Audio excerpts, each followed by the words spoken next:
ભારે વરસાદ બાદ શહેર જળબંબાકાર, અનેક વિસ્તારોમાં પાણી ઘૂસ્યા। બોડેલીમાં માત્ર 2 કલાકમાં 101 મિલીમીટર આશરે 4 ઇંચ વરસાદ નોંધાયો।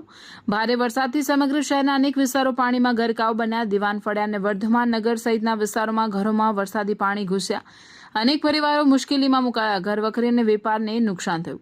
એનડીઆરએફ દ્વારા આશરે 27 લોકોનું સુરક્ષિત સ્થળ રેસ્ક્યુ કરવામાં આવ્યું।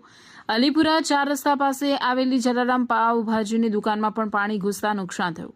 જિલ્લા કલેક્ટર ગાર્ગી જૈન અસરગ્રસ્ત વિસ્તારોની મુલાકાતે પહોંચ્યા અને અધિકારીઓને તાત્કાલિક પાણીના નિકાલની કામગીરીના આદેશ આપ્યા। ઘટનાએ મોન્સૂન પૂર્વેની ડ્રેનેજ સફાઈ અને વરસાદી આયોજન અંગે ગંભીર પ્રશ્નો ઉભા કર્યા।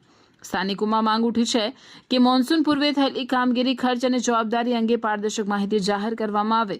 નાગરિકોએ સંવેદનશીલ વિસ્તારો માટે કાયમી ડ્રેનેજ ઉકેલ અને ભવિષ્યમાં આવી સ્થિતિ ટાળવા અસરકારક આયોજન કરવાની માંગ કરી।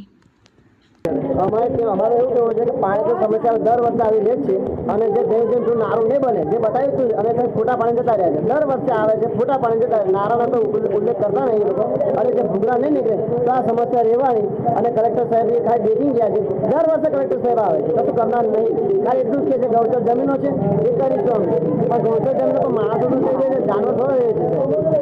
બસ આવું જતા રહે છે, ફૂટા પાણી જતા રહે છે અને કહે છે ગૌચર જમીન બસ જતા રહે છે, આવતું નહીં।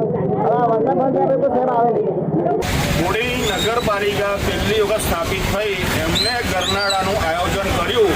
અહીં 3 પાઇપો કરી અને એનો નિકાલ તમે જોઈ શકો છો। અત્યારે ખૂબ અઢળક પાણી નીકળે છે, પણ આ વરસાદ એટલો છે કે એનો નિકાલ બી આગળ જતાં અટકી રહ્યો છે। તો આગળ કામ કરવું પડશે, પણ આ ગરનાળું સક્સેસ છે આજે બોડેલીમાં। એના માટે હું નગરપાલિકાનો અમે તમામ વ્યક્તિ ધન્યવાદ આભાર કરીએ છીએ।